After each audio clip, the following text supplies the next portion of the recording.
Everybody got their worksheet tonight? Please be sure to have them because we're going to need them as we move through our video and our lesson.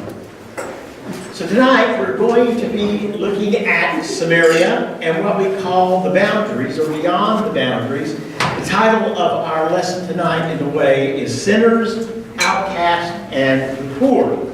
And this is going to be our last one before we go to the Holy Week study next week. And it's very appropriate that we would be doing this, because if there was anything, that doing this particular lesson, because if there was anything that led Jesus to the cross, it was his willingness to reach out to those beyond the boundaries of the traditional Jewish religion, which was a great offense to, and Pete is the tape recorder. Thank you. Hi everybody. Which was a great offense to the hierarchy of the Jewish religion, to many righteous Jews, to the political parties, the Pharisees, the Sadducees. They were all very disturbed about Jesus's, what's the word? Just like absolute driving intention. It's a driving intention to reach out to these folks. I mean, he does that from the very, very beginning. And it's, starting with the call to Matthew, to Levi, the tax collector.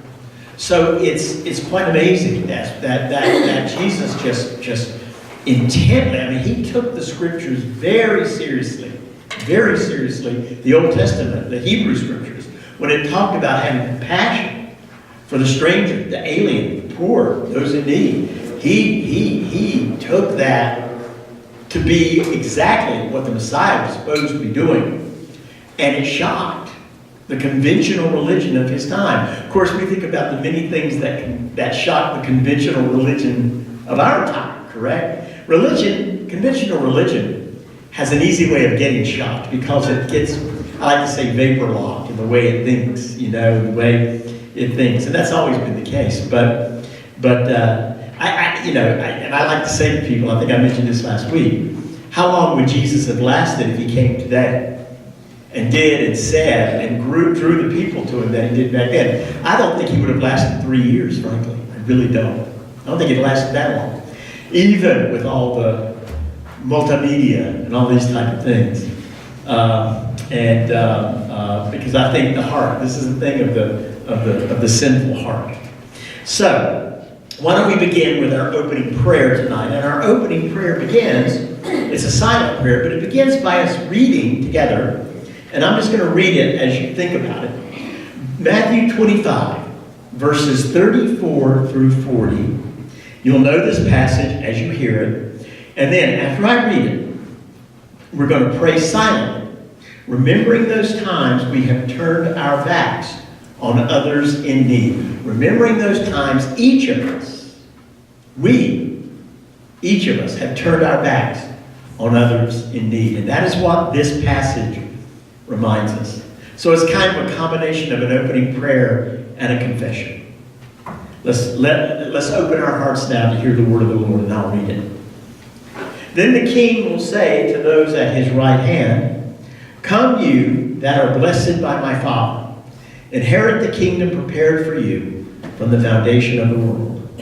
For I was hungry, and you gave me food. I was thirsty, and you gave me something to drink.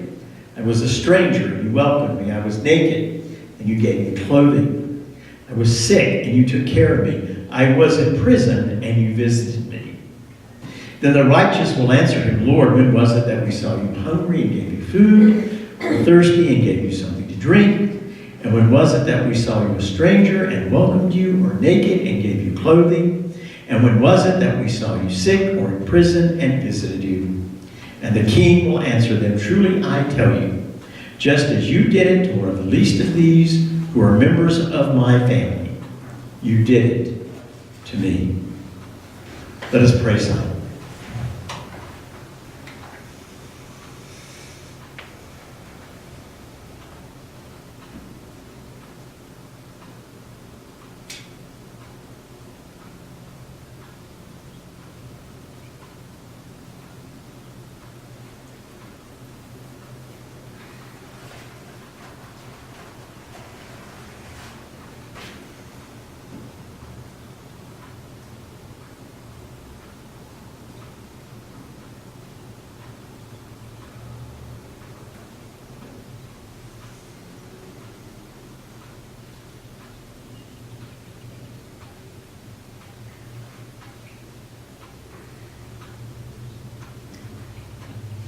Lord, how many have we turned away?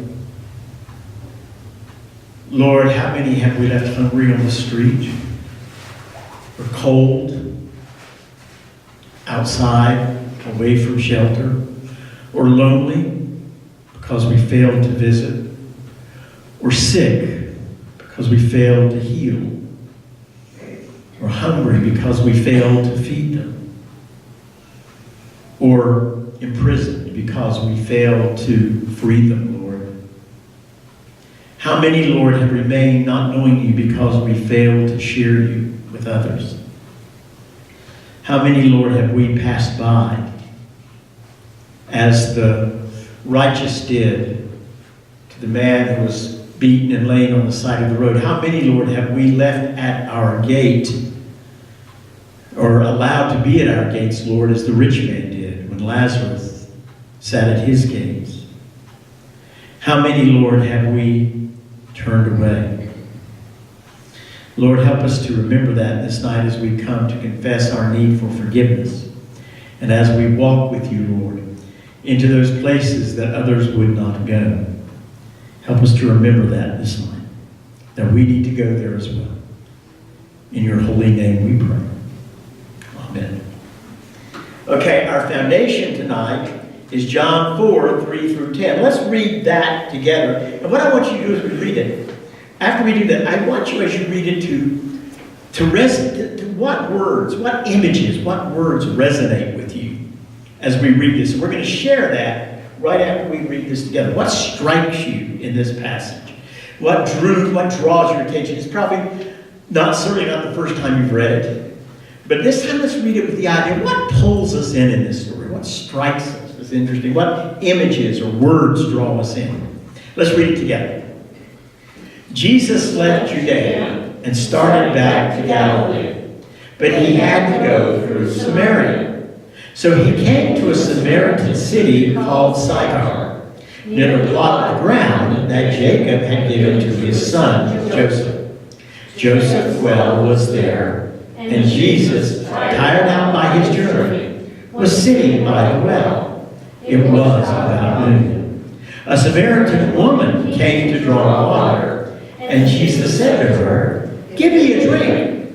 His disciples had gone to the city to buy food. The Samaritan woman said to him, "How is it that you, a Jew, ask a drink of me, a woman of Samaria?" Jews did not share things in common with Samaritans. Jesus answered her, "If you knew the gift of God, and who it is that is saying to you, 'Give me a drink,' you would have asked him, and he would have given you living water." Now, let's look again at the passage. Just take a few moments to study the passage. And any of you share what images or words strike you about this very important Bible story from John. What draws you into this story? Living water. Good, living water. Good. We're going to talk about that later. We're going to talk about these images now. We're going to talk about them later because our Bible study is this tonight. Living water. What else? In fact, Jacob's well is in Samaria. Jacob's well is in Samaria. Very good. Very good. What else? What else? Excellent. What else? What else draws you into this story? Jesus tired out Good. from his journey. Jesus tired out from the journey. Worn out. Very good. Very good. What else? A woman coming to the well at noon. Good. The woman coming to the well at noon. We're going to talk about that later as well. Very good. What else do you see that kind of go, wow, this is interesting story? Anything else? I just thought the woman saying, "How is it you, a Jew, would ask a drink of me, a woman from Samaria?" Outstanding. That question. Yeah, very good. Boy, that just exposes all the wounds, doesn't it? Yeah, but we'll talk about that later as well. What else? What else? What else? Anything else? Go ahead. Jesus referring to himself as the gift of God. The gift of God. Very good. Very good. Wow. That's one of those that you might pass over and think, because could we just assume that? But what a statement, Very good. Any others before we move on? Okay, those are good. We're going to talk about all those things when we get to the Bible study later. Before we watch the video, let's take a quick look at the map and talk a little bit about the issue of proximity. Because tonight, as we look at outcasts and sinners and the untouchables, it actually is tied somewhat to proximity. It really is. Because if you were an outcast or an untouchable or an unclean or a sinner, you pretty much weren't allowed, certainly in certain sections of Jerusalem, you certainly weren't allowed on the Temple Mount, or at least in some areas. You might be able to get to the court of the Gentiles. That's pretty much where you stopped, okay? So let's look at this. I mean, and Adam Hamilton takes us through geographically to show us a little bit. It wants us to kind of look at these areas before we look at the video. Now, east of the Sea of Galilee, this was the area of the Gentiles. And there's Gadara, or the Gadarenes, where the supposedly the man who was filled with the demons, where he was, the naked man in the tombs, possessed by many demons. Gergesa. Now, some say Gadara and some say Gergesa, but Gergesa is right on the shore. So it more than likely was Gergesa. But you have kind of both words there in several of the versions of it. So east was the Gentiles, and as you see, south was Judea, right down here, and of course that's where where you had, I guess, what you would call the more sophisticated, more educated. I guess you would call it kind of like the New York City. Jerusalem was certainly the New York City, but the whole south of Judea was considered certainly not rural as Galilee was. If we look north and west of the Sea of Galilee, we see Galilee itself. And it's interesting that Adam Hamilton tells us that Galilee, and I heard this a long time ago from other scholars, the Galileans were considered kind of hicks. They were the hicks. In fact, to be called a Galilean was a pejorative term. A redneck, basically, is what it said. Which is why Nathaniel says, can anything good come out of Nazareth? And you will see Galileans are kind of, in the New Testament, they're kind of sometimes mocked or laughed at. So the comparison would be, if we think about it now, we think about, we think about how maybe New Yorkers look at rural areas, or how actually rural areas look at New York. The wicked bad city, right? The wicked bad city. So the old prejudices of people in those days existed, and the Galileans weren't, but they weren't like the Samaritans, not by any means, but the Samaritans. But the Galileans were considered, kind of, part of the, I guess they were kind of like part of the northern kingdom, or a little bit further up that way. North Israel, at least, northern Israel. And they were kind of like, I guess you would call them backwards, so forth. That's kind of the way they were saying. So Jesus was a Galilean, which was part of his struggle when he would come to Jerusalem. He didn't have the credentials, right? He didn't have the credentials that they expected him to have. He should have studied and gotten his degree and gone to seminary in Jerusalem, where he was supposed to go. If he was going to be the Messiah had to have all his degrees on the wall, Had to have that. Dr. Jesus had to have his had to pass those tests.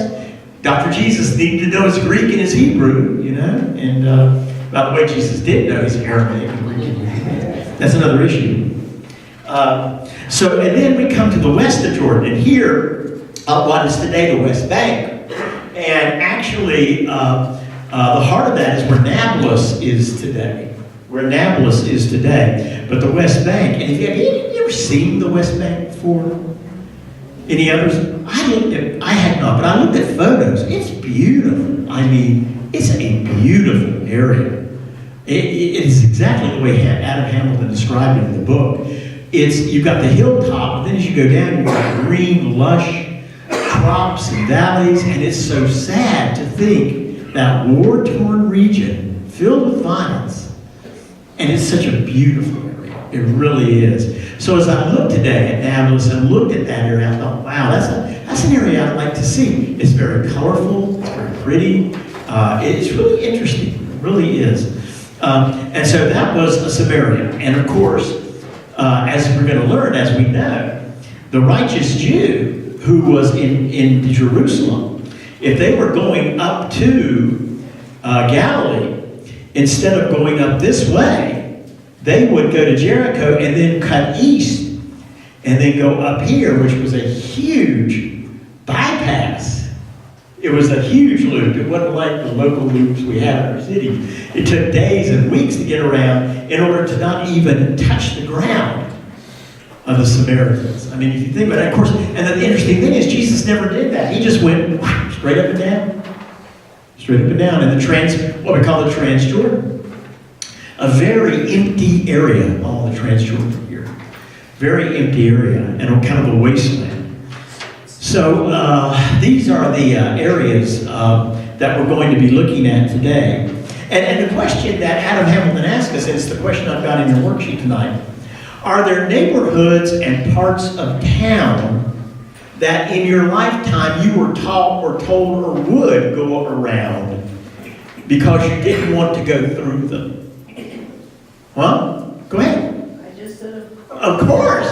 Can anyone remember any? I remember that now. I didn't live in Philadelphia. My wife's family grew up there. Wife's mother grew up there. And she said, never go into West Philadelphia.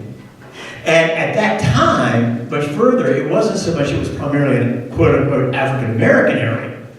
It was just a high crime area. Today it's primarily an African-American area, but primarily that's the population, and very impoverished. And I imagine that still is. You don't go into West Philadelphia. But Amy told me, I was taught never, ever drive into West Philadelphia. Never, ever do that. I remember, I'll tell you a quick story, which is one of my favorites. I had been told all my life, whatever you do, if you ever go to New York, don't go into Harlem, ever. Avoid Harlem. Well, I was at Princeton, and the World Series was going on up in New York, and LA was playing the Yankees, right? And so I wanted to go up to watch the game. So a couple of friends and I, two of my best friends, we got on the train up to Grand Central, went up there, and we took the subway out to Yankee Stadium, right? Out in the Bronx then, and it was still in the and went out there, and we saw the game. Waited, it was way late when the game was over, way late. So we were coming back on the subway and it broke down. And they said, you gotta get out and walk. Oh, it was probably like 6-7 blocks to catch the next one. And the walk was through Harlem. And my friends and I, one was, Jerry was from, where was Jerry from? Wisconsin, and Dennis was from like Texas or Arkansas, somewhere around there. And we said, oh no, we're gonna die. We are going to die. And sure enough, we get up, we didn't die. But sure enough, we get up there and we get lost. Completely lost. Because we were supposed to catch a bus. And then the bus was going to take us to our station. We were completely lost. And so we were standing there in the street, these three dumb-looking white guys, right? Standing there in the street. And these guys start coming over to us. And we're going, what do we do? What do we do? I mean, a group of them started coming over. They were running to us. And they ran up and said, you guys are lost, aren't you? And we said, yeah. And they said, well, what happened? We explained. They said, well, we'll take you there. We know where that is. We'll take you there. They walked us there together. We offered to pay them. They refused to take a dime. We learned something from that. And then in other years, I would go up and work in New York, and there were times that, I would get lost, or I would find myself needing help. And sure, there were some people who would, but most of the time, people were more than willing to help you. More than willing to help you. And it didn't matter what color they were or you were. But I had to learn a lesson about that city. I had to learn a lesson about that. They wanted to help. They wanted to help us. And they were kind in doing so. So you see, we have our own prejudice, they come out. So, you've known areas in your life where you're told to avoid, right? I told Amy to avoid Phoenix, but that was because of the driving and not anything else. It didn't work out too good. As you look at our car, you'll see that. But that's another issue. But so growing up, Avoid the bad parts of town, or the parts of town where people we don't trust are, or people we don't like are, or people that are there that don't look like us, right? Right? Okay. Before we look at the video, I want you to, let me see, anybody got a text? Who's got, you got I need a Bible, I need a Bible. Text, okay. I forgot to bring mine tonight. There's one on the piano. If you'd hand me that. I want to read to you, before we watch the video, because I think it's kind of important, I want to read to you Mark 5. Okay, I'm going to read to you Mark 5, all right? And then we'll watch the video. But Mark 5 is essential to the video tonight. And it's kind of long, so bear with me. But I want to read that chapter to you. And it's the story of the Gerasene demoniac. And here is here's Gergesa, or Gerasene right here. So we know it's on the Gentile side. They came to the other side of the sea, to the country of the Gerasenes. And when he had stepped out of the boat, immediately a man out of the tombs with an unclean spirit met him. He lived among the tombs, and no one could restrain him anymore, even with a chain. For he had often been restrained with shackles and chains, but the chains he wrenched apart, and the shackles he broke in pieces. And no one had the strength to subdue him. Night and day among the tombs and on the mountains, he was always howling and bruising himself with stones. When he saw Jesus from a distance, he ran and bowed down before him, and he shouted at the top of his voice, "What have you to do with me, Jesus, Son of the Most High God? I adjure you by God, do not torment me." For he had said to him, "Come out of the man, you unclean spirit." Then Jesus asked him, "What is your name?" He replied, "My name is Legion, for we are many." He begged him earnestly not to send him out of the country. Now there on the hillside a great herd of swine was feeding, and the unclean spirits begged him, "Send us into the swine, let us enter them." So he gave them permission. And the unclean spirits came out and entered the swine, and the herd, numbering about 2,000, rushed down the steep bank into the sea, and were drowned in the sea. The swineherds ran off and told it in the city and in the country. Then people came to see what it was that had happened. They came to Jesus and saw the demoniac sitting there clothed and in his right mind, the very man who had had the legion, and they were afraid. Those who had seen what had happened to the demoniac and to the swine reported it. Then they began to beg Jesus to leave their neighborhood. As he was getting into the boat, the man who had been possessed by demons begged him that he might be with him. But Jesus refused and said to him, "Go home to your friends and tell them how much the Lord has done for you and what mercy he has shown you." And he went away and began to proclaim in the Decapolis how much Jesus had done for him. And everyone was amazed. Okay, Pete, let's run the video.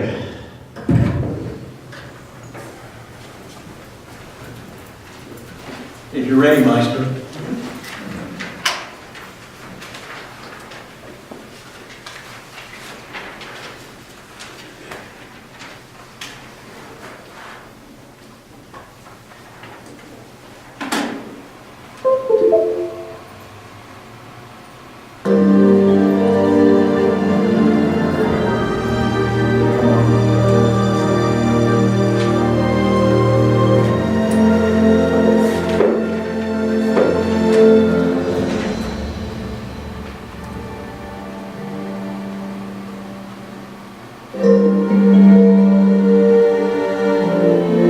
Number 5. Yep. Thanks, sir.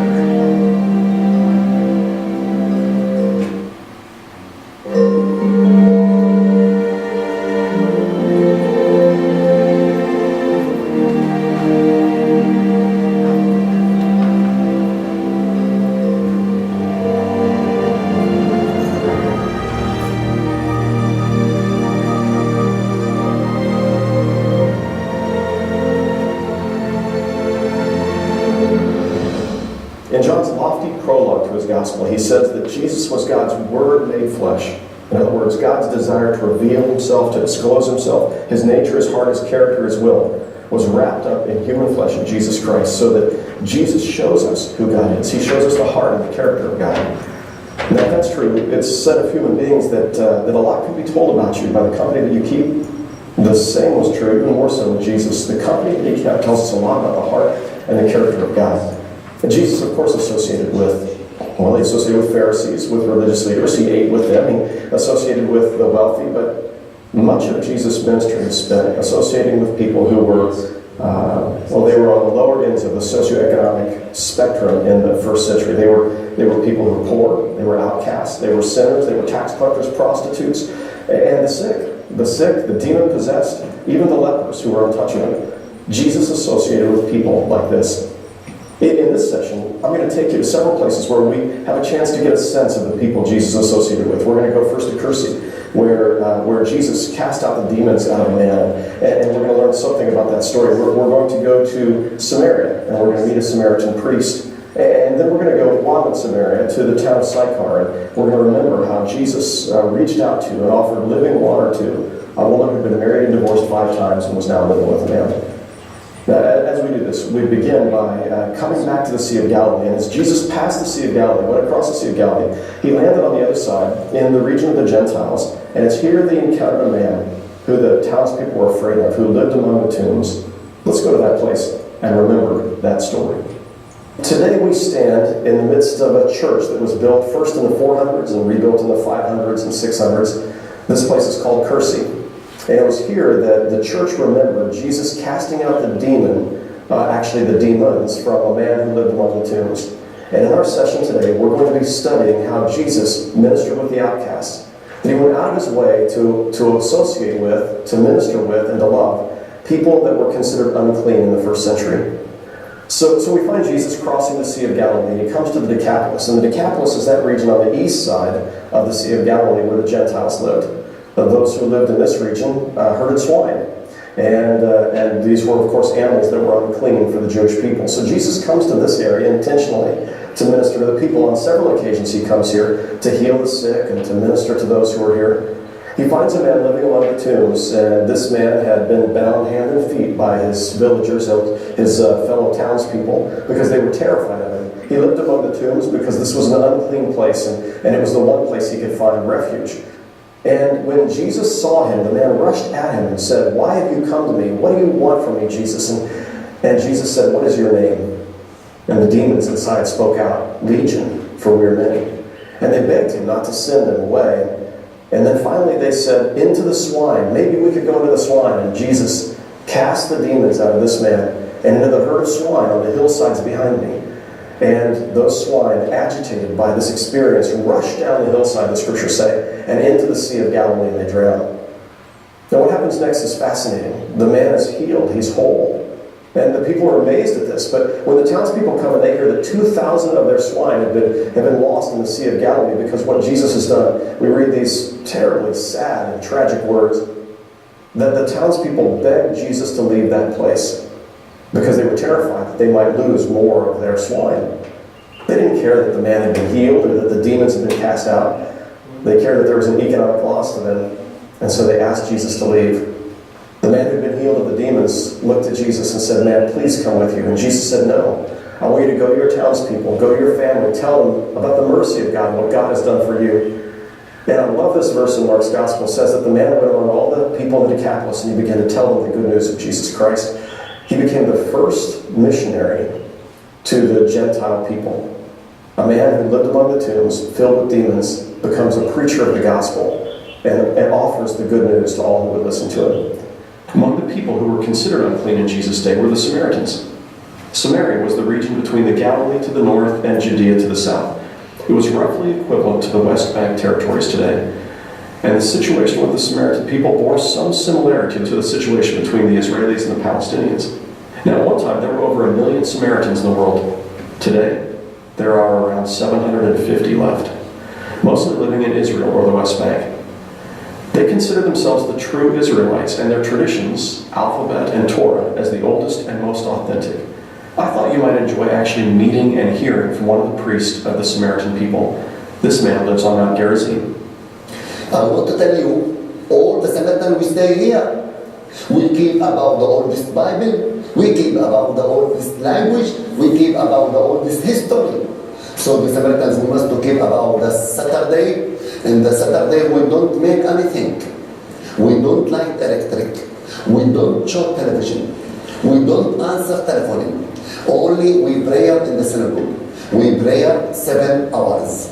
1 hour in the Friday evening, 4 hours in the Saturday morning from 2 to 6, and 1 hour we read chapter from the Bible. We make only the sacrifice. The Jesus came with peace, with love, with to give him. This is the same way for the Samaritans. The Samaritans now we believe in the love, in the peace, in the to give it. This is the same. So Jesus loved the Samaritans. And in your Bible you read about the good Samaritans. Who is the good Samaritans? Jesus came with many things good for the whole world. One of the most remarkable episodes in Jesus' ministry with the Samaritans is found in John chapter 4, when Jesus comes to the town of Sychar, modern-day Naples, just below Mount Gerizim. I love this story for what it teaches us about the heart of Jesus and the heart of God. Now, when you look at this photograph, I'm actually standing on Mount Gerizim, where the Samaritan temple was, and I'm looking down upon New Testament Sychar, modern-day Naples. You see here a church built by the Orthodox atop Jacob's well, where Jesus encountered a Samaritan woman. The church is beautiful and serves to mark the story of Jesus' concern for the Samaritan woman. The town is predominantly Muslim, so most who gather here to pray are Christians who are just passing through the West Bank, or Palestinian Christians. At the altar, if you ask the priest, he will show you a jar filled with wax, and inside are said to be the finger bones of Fotine. This is the name the Orthodox associate with the woman at the well, and it's said that you can actually touch her finger bone and remember that this actually happened in this place. She was said to have been put to death under Nero's persecution around 64 AD. On either side of the altar are stairs that take you down to the well where Jesus met the woman. Let's go there now. So now we're in the West Bank town of Nablus, the ancient city of Shechem, and actually this well was located outside of the town of Sychar in the time of Jesus. This is Jacob's well. And Jesus had come through Samaria. Many Jews wouldn't have passed through this region, but Jesus came through this region in order to meet a woman. It was a divine appointment. He'd sent his disciples on into town, and then he waited at this well for a woman who came. And when she came to draw water midday, which was an uncommon time for a woman to draw, it was probably significant. It probably symbolized the fact that she was not welcome with the other woman at the well. She'd been married 5 times and was divorced and now was living with a man. Jesus was waiting for her, and he asked her when she approached the well, he asked her for a drink, and she was surprised. She said, "Are you a Jewish rabbi asking me, a Samaritan woman, for a drink?" And Jesus said, "If only you knew who you were talking to, you would ask of me, and I would give you living water, and you would never thirst again." And it was from this well then that she drew her water and offered Jesus a drink.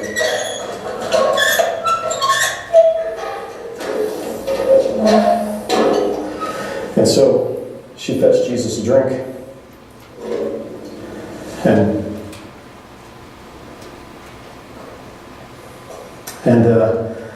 Jesus went on to offer her that living water. And she found herself amazed that this man knew everything about her. And he went on to commission her to become the first missionary to the Samaritan people. This was the heart of Jesus, reaching out to the outcast, to the one that no one else would associate with, offering them good news, and then inviting them to go and share that good news with others.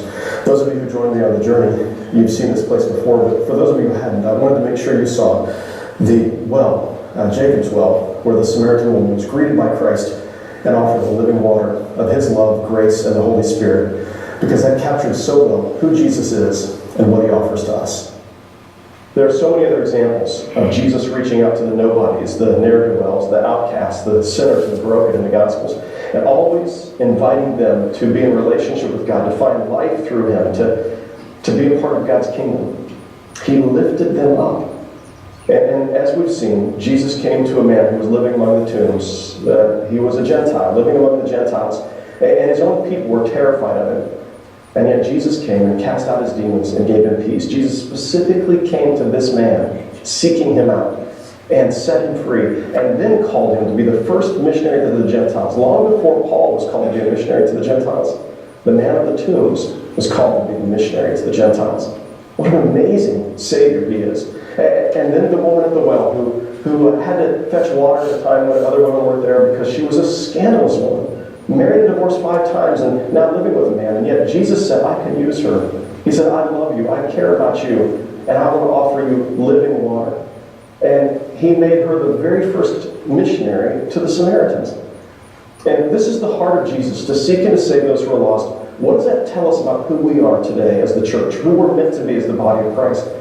That we have to be looking at the people who are pushed down, marginalized, made to feel small, and intentionally reach out to them with the love of Christ, to have a love in our own hearts that Christ had for them, to lift them up, to help them see their value and worth, and then to recognize their capacity to be missionaries, to be leaders, to be servants of the kingdom. And so if our heart isn't there, if this isn't the heart of our churches, if this isn't how we see people, understanding that we're to seek and to save those who are lost, and recognizing our own lostness, we aren't the church. And so I'd like for us to pray together for the people in our own communities that Christ cares for, that the church isn't reaching, and for the heart of our own churches, that we might have a longing to seek and to save those who are lost. Would you pray with me? Lord, how grateful we are that your heart was to seek and to save those who are lost. How grateful that you had friends in low places. How grateful that you looked at us and you saw us as broken as we are, and you said, I can use him, I can use her, and you chose to love us and to offer us your kingdom. God, please help us not to forget the heart of Jesus, but instead in our churches, in our small groups, in our own hearts, that we might look at people who are marginalized, made to feel small, people who are outcast or outside the church, and instead of judging them, we might reach out with love towards them and see what you might do through them. Help us to have your heart, we pray, in Jesus' name. Amen.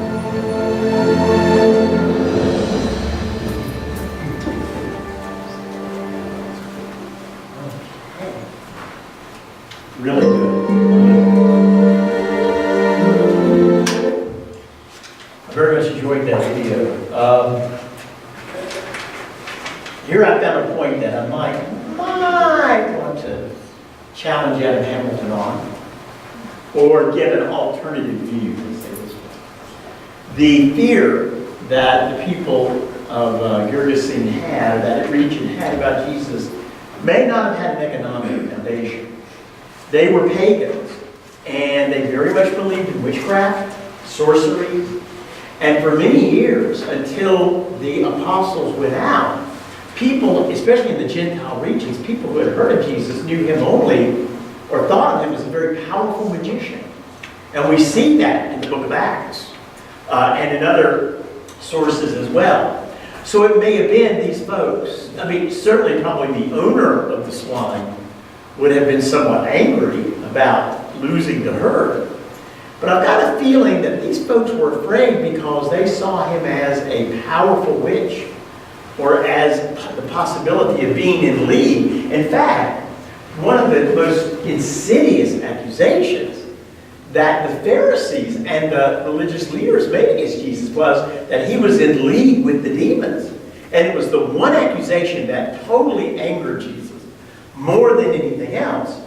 Going, wait a minute, would a demon cure? Would a demon do good for people? Yet because of the power that he showed, they used it to frighten others. So here I think the reaction of the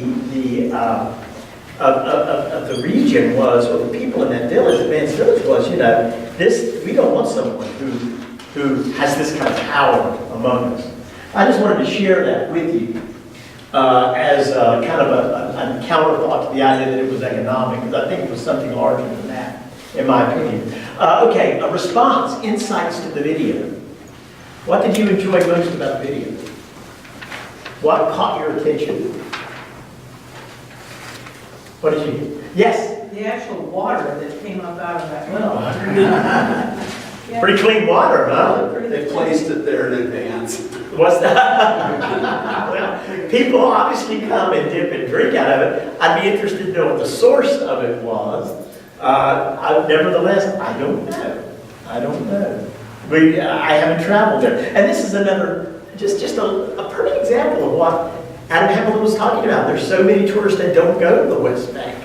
They avoid it because they're afraid of the violence that's there, which is a reasonable fear. But Adam Hamilton points out how much you miss by not going there. And so they're swinging around just like they used to do, avoiding that area. So it's like it goes on and on, doesn't it? So anything else about the video that struck you? That you liked or didn't like? Or yes? Well, I especially like how Jesus goes to what we might call the worst of the worst. Yeah. And he finds value. And so not only was this woman married 5 times, divorced 5 times, and living with a man, but she was a Samaritan too. And she was a woman. Yes. You know, at that period of time. It just keeps getting worse and worse. You know, there was in that community. There was just so, I'm so grateful that we have a Savior that loves everyone. Well, isn't that how we can claim Him as Savior? I mean, it's hard to think of the Savior, the Messiah, any other way except this one that came to save everybody, you know? And so I think that's why so many of the Jews of that day did become Christians, did believe in Jesus as the Messiah. And I even have talked to Jews today who are what they call themselves completed Jews, but who I talked to one and he said, I asked him, how did you become a Christian? And he said, well, I don't call myself a Christian. I call myself a Messianic Jew. I said, well, how did you become a Messianic Jew? He said, I read the Hebrew Scriptures. And I said, who else could this be except Jesus of Nazareth? There's nobody else that this could be. So everything I saw in the Messiah was Him. So yeah, I totally agree. And it's wonderful we have a Savior who loves everyone, who came to save everybody, who came to love, to reach out to everybody. Totally correct. Anything else about the video? I was sad that there's less than 1,000 Samaritans left. 750. Yeah. 750 Samaritans are left. That's right. I loved the conversation with the priest. That was I could have sat there and listened to him for an hour. Just what he said. And did you hear the words that he said? We are the Samaritans. What he said to Jesus. I mean, isn't that true that when Jesus lifted someone up, they never forget that? I mean, that's the foundational part all these years later of being a Samaritan is when they think of Jesus, we are the ones He lifted up. Yes. When I was teaching the parable with the Samaritan, the kids were really little, but there were some adults. And I said, so what's a Samaritan? And when I told them it's somebody from Samaria, the adults all thought it was somebody that did something good. They didn't realize it was an ethnic title. And when you read that the woman from the well is a Samaritan, you know, you're supposed to have that same sort of flinch reaction. She had the reaction when Jesus said, you know, will you get me a drink of water?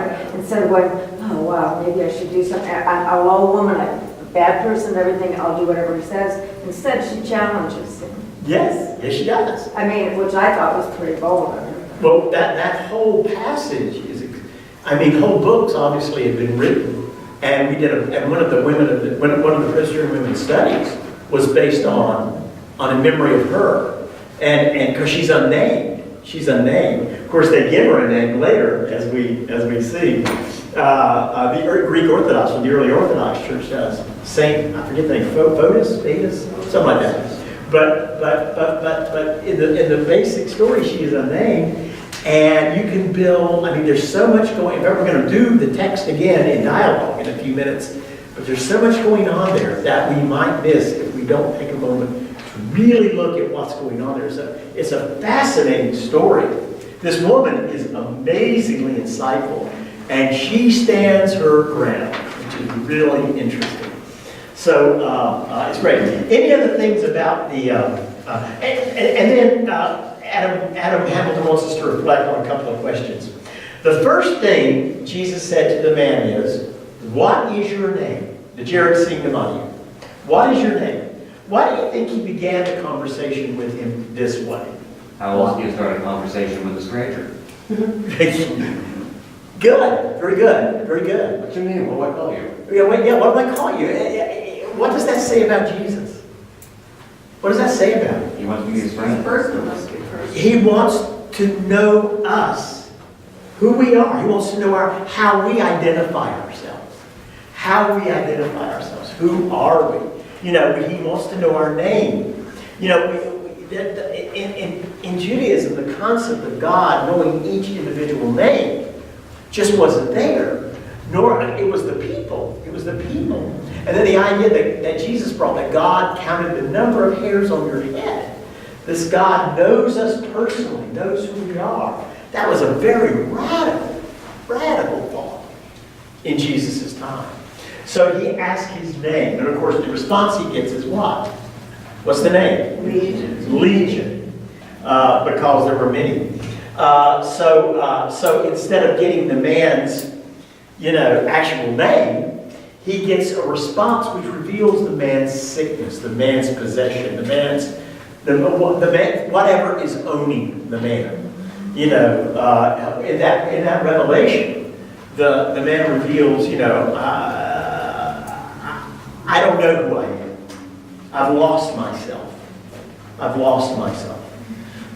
And I don't know who I am, which is even whether it's demon possession or whatever you want to call it. There are plenty of people that lose themselves, that lose touch with who they are, that become owned and possessed by things. Is that not true? That become different people because of outside forces or other things. It happens all the time. We can find ourselves losing ourselves in things. It happens, to all of us, to every one of us. That Jesus is urging, the man who had been freed from demons became the first missionary of the Gentiles. What can we learn from this part of the story? And as did the woman at the well, by the way. What can we learn from this part of the story? Go ahead. Well, that we don't have to have all of these professional credentials and years of study. Not that those things are bad. Hey, how dare you? But that our testimony is perhaps the most powerful witness we have. Absolutely. What Jesus has done for me. Absolutely. It's a part of worship that I would like to gain back to some degree for us, that power of testimony. It's one thing for me to share with you an insight from the Bible that I've learned or studied. It's another thing for me to tell you a personal story of what Jesus did for you. And I can tell you that when that does happen, or someone else does it, you immediately see the attention of the congregation or the group just zero in on that story. People start listening. They love hearing that. Testimony is so powerful. And I think, ironically, it was another thing. Again, thinking of how Jesus knew about what to do. It took the Western church, Bill, how many centuries to figure out that the best missionaries are the ones who grew up in that city, in that area, that speak that language, that know those people. I mean, we don't even think about missionaries anymore as those who are doing the church. We think of missionaries maybe as coming to do work, but the church is what we would call, like our church, an indigenous church. An indigenous church, right, Bill? About 1960 years. Talk about that. Yeah, 1960. Yeah. Yeah, I mean, it's been only in this latter part of this century that the sea change has occurred in terms of people witnessing from their own communities. And yet, Jesus did this 2,000 years ago. The man wanted to go with him. He said, no, you go back. Yes? Well, one of the biggest problems with Christian missionaries so long ago was that it was not just the religion that they took, but their culture and Sure. their norms. And that wasn't, Christianity is a Middle Eastern religion. It's not the Greek and Roman. Exactly. But I mean, yeah, there were there was the prejudice of cultural values. Absolutely, that was true. But yes, go ahead. Well, I was just thinking too of not only him sending the demoniac back and the woman at the well back, but he took his 12 disciples and sent them out 2 by 2, and then he took the 70 and sent them out 2 by 2, and based on what? Years of study in Bible college and seminary? No, it's from having been with him. That's right. And that's what they would share with wherever they went. Absolutely. I thought he had a student loan of about $80,000 from the Haifa University. No, I think he found all that in a fish, in the mouth of a fish, as I recall. No, think about it. I mean, what we finally learned in Christianity is that rather than building a church in a community, in another culture, build a seminary. Build a seminary. Build a place where ministers can train and then be ministers there. And that's what they wanted. They wanted seminaries. They wanted to and so if you have the opportunity, as I did when I was in the Peace Corps, to worship in African Christian churches, you discover that they have their own flavor, African flavor. Their own culture is there. And it's a wonderful thing to see how their culture informs their Christianity. And it is a great thing to experience. I learned a lot from doing that. Okay, I think we're just about done with that section now. And I want to ask about the impressions of the Samaritan priest because I've already done that. But I did really enjoy that. I want to take a couple of things tonight from our book, and you don't have to read the book if you don't want to. I just wanted to point out a couple of things. I mean, just a couple of things that I underlined that I noted, because it's a long chapter. These chapters are pretty long, and they're much richer than the time that we've got. But he noted that in Matthew 11:19, the religious leaders said about Jesus, look at him, a glutton, a drunkard, and a friend of tax collectors and sinners. And I was just thinking about how obnoxious that is. You know, a glutton and a drunkard. Well, he wasn't a glutton. He ate with them, but he wasn't a glutton. And he drank wine with them, but he wasn't a drunkard. But you notice here that exaggeration. Isn't it true that our judgments we exaggerate? And if we want to turn people away from other people, we make stuff up about it. And here is Jesus making up stuff. Making up stuff. I'm not Jesus. Here are the Pharisees, the leaders, making up stuff about Jesus. He didn't just eat with them, he was a glutton. He didn't just have a drink with them, he was a drunkard. I mean, it's just amazing to me how typically human, that is. And then he goes on to talk about, and I want to talk about a little bit. Then in 134, I noted something here about there were 2 men who each owed a certain moneylender money. One owed about 2 months' wages, the other nearly 2 years' wages. The moneylender canceled the debts of both. Which do you think was more grateful to the moneylender? Simon rightly answered, the one with the larger debt. This is when Jesus is sitting at table and the woman of the streets comes in and weeps and washes his feet. That is correct, Simon. I need to ask you, and then I underlined this, and then he underlined it too. Do you see this woman? Do you see? See, in those days, folks like Simon, not Simon Peter, but Simon the Pharisee, they wouldn't even see those people. They wouldn't even see them. They could be standing right in front of them and they would look right through them. And Jesus says, do you see her? She's in your house. Do you see her?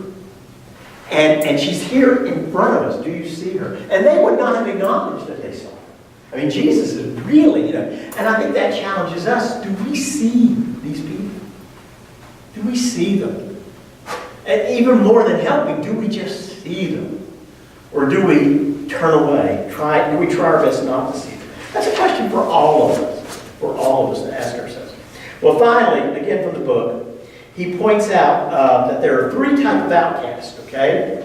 Or three types of those who are on the margin. And the first group are the outcasts. And he starts talking about the lepers, the untouchables. And they can be spiritual untouchables, emotional untouchables, or physical untouchables. Have you ever experienced any group that were untouchable in our time? HIV. There you go. HIV. I remember so well being a pastor in Charlotte when, at the height of the AIDS epidemic, and the literal panic in the church, in the schools. And I remember going to visit the hospital, and a person called to me as I was going down the hall. I was wearing my collar then. And I still wear my collar when I go to the hospital because it helps me get through areas. It really does. And so he called to me, Father, well, could you come in here? And I went in.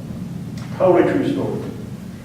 And I went in, and I said, well, I'm a minister, And I could tell right away, as soon as I saw him, I was able to guess just because of the sarcoma, the skin, what I saw.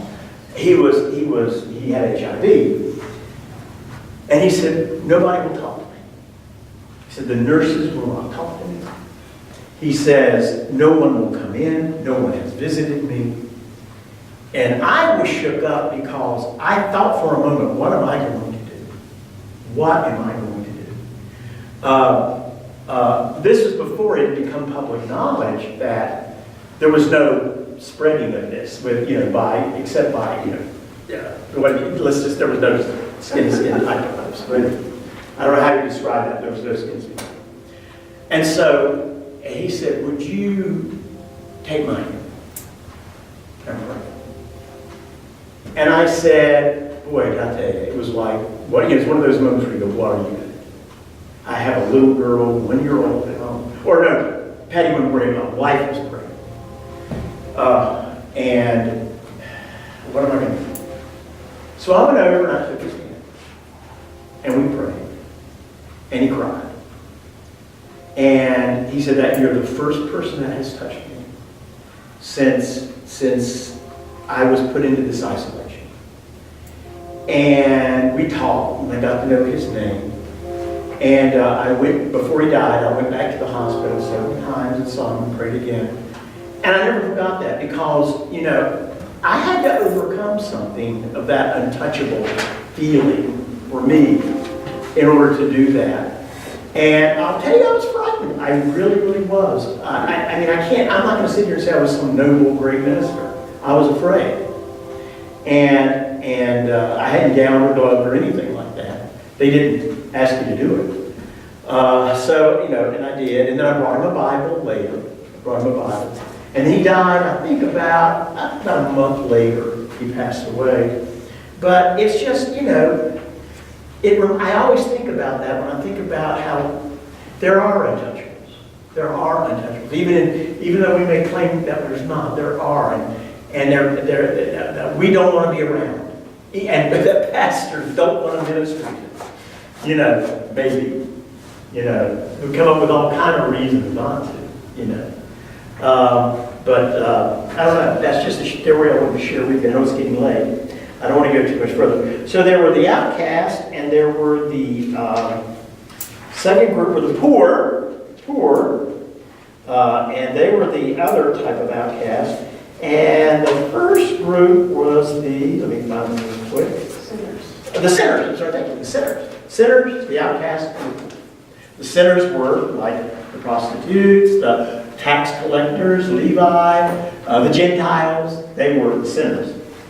And so there were that's where the three on the outside of the margin. It's a great chapter. If you get a chance to read it. Now, I want to real quickly do the Bible, just run through the Bible study real quick. We're going to do the dialogue of the woman at the well. I'll be the narrator. Who wants to be Jesus? Who wants to be Jesus tonight? Somebody be Jesus. Who will be Jesus? Who wants to be the woman? You be the woman. Okay. All right, so let's again look at the story. Let's hear it in dialogue. And let's then take a look at it a little bit closer, okay? So I'll be the narrator. I'll start at A, Jesus B, woman C. But he had to go through Samaria. So he came to a Samaritan city called Sychar, near the plot of ground that Jacob had given to his son Joseph. Jacob's well was there, and Jesus, tired out by his journey, was sitting by the well. It was about noon. A Samaritan woman came to draw water, and Jesus said to her, "Give me a drink." His disciples had gone to the city to buy food. The Samaritan woman said to him, How is it that you, a Jew, ask a drink of me, a woman of Samaria? Jews did not share things in common with Samaritans. Jesus answered her, If you knew the gift of God and who it is that is saying to you, "Give me a drink," you would have asked him, and he would have given you living water. the woman said to him, Sir, you have no bucket, and the well is deep. Where did you get that living water? Are you greater than our ancestor Jacob, who gave us the well, and with his sons and his flocks drank from it? Jesus said to her, Everyone who drinks of this water will be thirsty again. But those who drink of the water that I will give them will never be thirsty. The water I will give will become in them a spring of water gushing up to eternal life. the woman said to him, Sir, give me this water so that I may never be thirsty or have to keep coming here to draw water. Jesus said to her, Go call your husband and come back. the woman answered, I have no husband. Jesus said to her, You are right in saying I have no husband, for you've had 5 husbands, and the one you now have is not your husband. What you have said is true. the woman said to him, Sir, I see that you are a prophet. Our ancestors worshipped on this mountain, but you say that the place where people must worship is in Jerusalem. Jesus said to her, Woman, believe me, the hour is coming when you will worship the Father neither on this mountain nor in Jerusalem. You worship what you do not know. We worship what we know, for salvation is from the Jews. But the hour is coming and is now here when the true worshipers will worship the Father in spirit and truth. For the Father seeks such as these to worship him. God is spirit, and those who worship him must worship in spirit and truth. the woman said to him, I know that Messiah is coming, who is called Christ. When he comes, he will proclaim all things to us. Jesus said to her, I am he, the one who is speaking to you. Just then his disciples came. They were astonished that he was speaking with a woman. But no one said, What do you want? Or why are you speaking with her? Then the woman left her water jar and went back to the city. She said to the people, Come and see a man who told me everything I have ever done. He cannot be the Messiah, can he? How'd you like that in dialogue? It's interesting, isn't it? It brings it alive, doesn't it? You can dramatize the story so well. Thank you, readers. Excellent job. So, what do you hear? Let's think about the woman in the story. Let's center. She's the focus of the story. What do you hear in this one? What do you hear in this one? How do you feel about her? What do you think about her? I think she articulates the grief of all Samaritans who were excluded viciously by the Jews. Viciously. Very good. Very good. You hear her bitterness, don't you? Where do you hear her bitterness? In what parts do you hear her bitterness? Huh? I mean, I think it's One mistake that she makes. What's that? And the one mistake that she makes right at the beginning, when she tells Jesus, why are you, a Jew, Yes. talking to me, a Samaritan woman? Oh boy, what a challenge. He's not a Jew. He's Galilean, and she can't see that or hear that in his speech. She doesn't care. He doesn't defend that either. In fact, he never. Here you talk about what we would call a self-defined person. He never reacts to her, does he? He doesn't go, well, that kind of thing. No. But she is just pouring it out on him. How is it that you, this Jew, ask a drink of me, this poor woman of Samaria? It's defensive, it's a little bit bitter, and at the same time it's bold. It's bold. Go ahead. Yeah. I don't see her being defensive. I don't read it like that. Keep reading. Keep reading. I read the whole thing. I know. Let's take a look at But this. Let's take a look I at don't this. think the whole thing is defensive. I think it is, she's feeling unworthy to talk to her, and then she's curious, and she's asking, what about this? What does he say? I'm going to make my argument. You would have asked him, he would have given you living water. Now, living water. Clearly, he's talking about something deeper than just water. She doesn't take it that way. Sir, you have no bucket, and the well is deep. Where do you get that living water? That doesn't have to be defensive. Well, I think it's a challenge. I think, in other words, as he keeps trying, let me explain. I think she's just asking him. But look what he said. Look what she says. First Jesus says, everyone who drinks of this water will be thirsty again. But those who drink of the water that I will give them will never. There's two obviously different ways to look at this. The water that I will give will be coming from a spring of water, gushing up to eternal life. The woman said to him, what is that? She said, sorry. Well, then she gets a little sassy. That's what I was trying to get to. Yeah, she says, sir, give me this water. Why? So that I may never be thirsty again, or have to keep coming back. Why does she have to keep coming back on the word? Well, coming back is dealing with the other people in the town that Exactly. are already giving her a hard time. That's right. Because that town had a well in it. She didn't draw from that well. Why did she not draw from that well? Why did she walk all the way out there at noon? Why at noon when people did not draw from the well in the hot day? They drew in the morning or they drew in the evening. She comes at noon. She was an outcast. She was an outcast. I think that's really important to this story. She is an outcast. Not only is she an outcast to the Jews, she's an outcast to her own people. She's been divorced 5 times. 5 times. 4 or 5 times.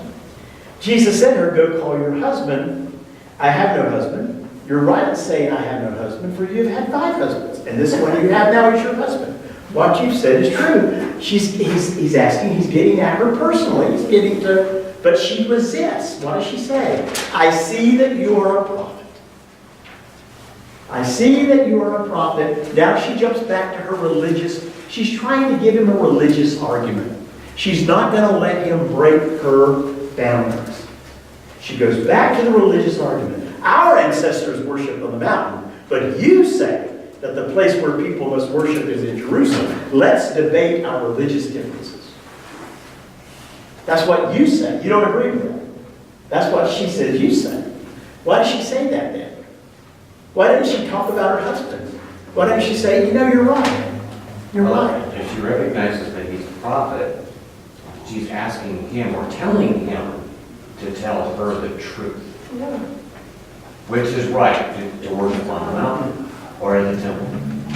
But you say that the place our ancestors worship, but you say the place where people must worship is in Jerusalem. And then he goes again saying it doesn't matter where you worship. You must worship in the Spirit.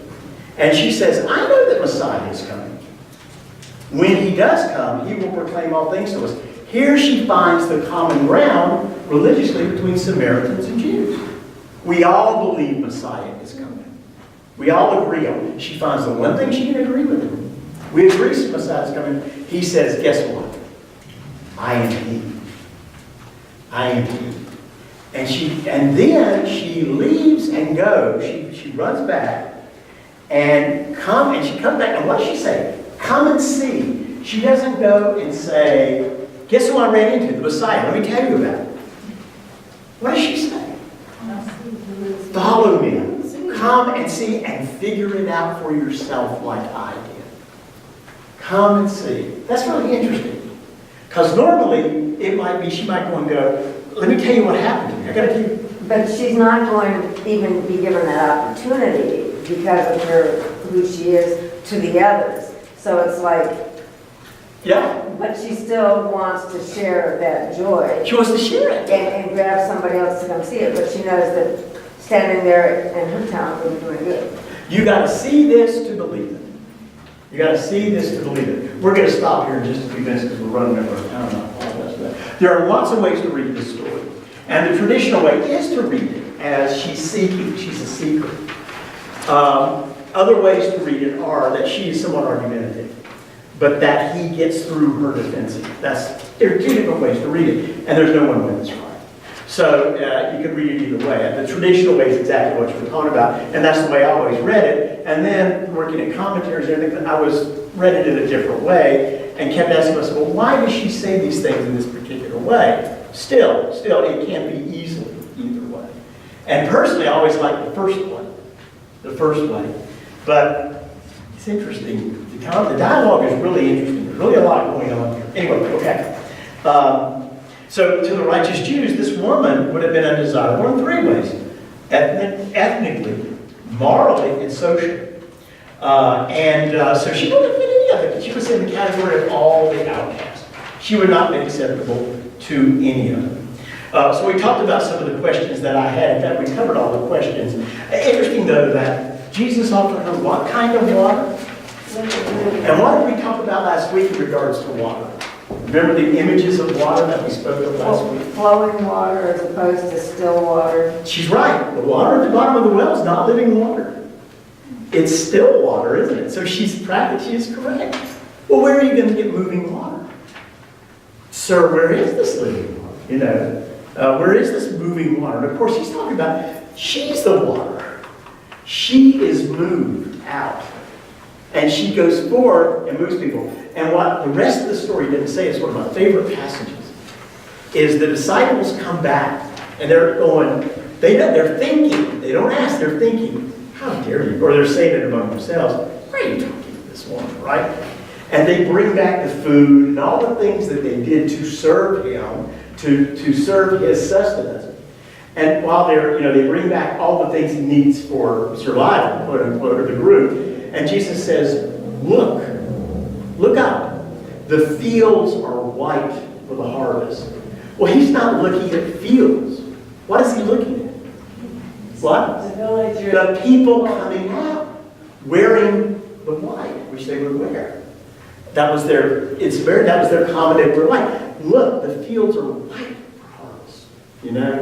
This is what you're supposed to be doing. Doing what she did, going out and bringing people to me. Not food, not sustenance. You're not here to serve me in that way. This is what you need to be doing. Go out and do this. So it's stories filled with all kind of neat stuff, And that's one of the best. The disciples just aren't getting it. They're looking at themselves as, we have to serve you like a servant would, in terms of, no, you serve me by bringing people to me. And I love that distinction between religion. They were doing religion for him, and he was trying to send them out in faith to do what he had called them to do, which is proclaim the Messiah to all the world. And at this point, they haven't gotten it yet. And they wouldn't get it for a long time. But at this point, they haven't gotten it yet. They're still thinking that Jesus was going to do all the work, and they were just going to make sure that he was taken care of.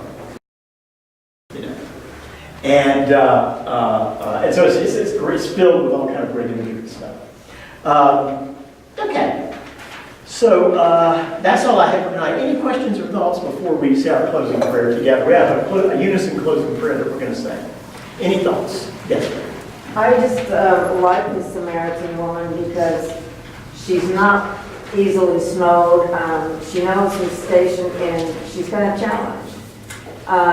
But finally, it took her a while, and I think most of us, it might take a while. Yeah.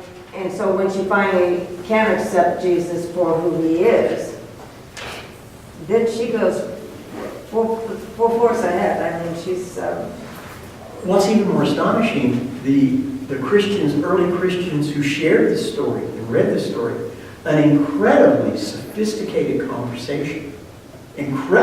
Almost like the woman is a disciple herself. Looking Jesus in the eye, and or like Jesus did with when he was 12 years old in the temple, right? And challenging the scholars, and debating them. This is a debate kind of going on. Question, answer, dialogue. So it is and it's only found in John, by the way. This story is only found in John, not in any of the other Gospels. A lot of these stories are found only in John, which is very interesting, but only in John. Of course, we think John was written much later, perhaps at a time when the church was certainly going through the very things we were talking about, deciding who its outcasts were, deciding how they were going to deal with, with this bringing together of all these people who had literally had not just walls, but had universes between them, galaxies between them, dimensions between them they could not cross. And suddenly they're all brought together. This is the type of story that was meant to break those walls down. To break those walls down. To get to the essence of what it means to be a Christian, which is to go out and say, come and see. Come and see. I don't want just come and see. Come and experience Christ. Then make your decision. Come and see. So, and I think that's really the very essence of what the church is and what we're supposed to be doing. Isn't it? Come and see, right? Come and see. We're not just supposed to talk about it. But what have they got to see? What have they have to see? If we're going to say come and see, they better see what? If they're going to come, what have they better see? Good Christianity. They better see Christians being Christians. What happens if they come in and see a bunch of people fighting with each other? What happens if they come in and see people, grubbing for money? Or whatever, however you want to criticize religion or the things that have happened in Christianity. That's the problem. The problem is they don't see him when they come. Right? They don't see him when they come. So, that's something we got to think. How do we do that? How do we make sure that when they do come, when we go out and say, come and see, not when we sit there with a big sign on our door. When we go out and say, come and see. And it's the sacrament of invitation. I call it the sacrament of invitation. And she practiced it. And how does the Church of Christ grow? Not by campaigns and by however you want to name it, by people inviting other people. That's how it grows. That's how it grows. By people inviting other people. Come with me. I got something I want you to see. That's how the church grows. So think about that. I mean, we all have to practice that sacrament. It's something that we are called upon as disciples of Christ to do. To say, come and see. Okay. All right, any thoughts before we conclude? Let's say our closing hymn and prayer together, and then we'll have our last lesson before our new cycle next week, Holy Week. Okay, let's pray together.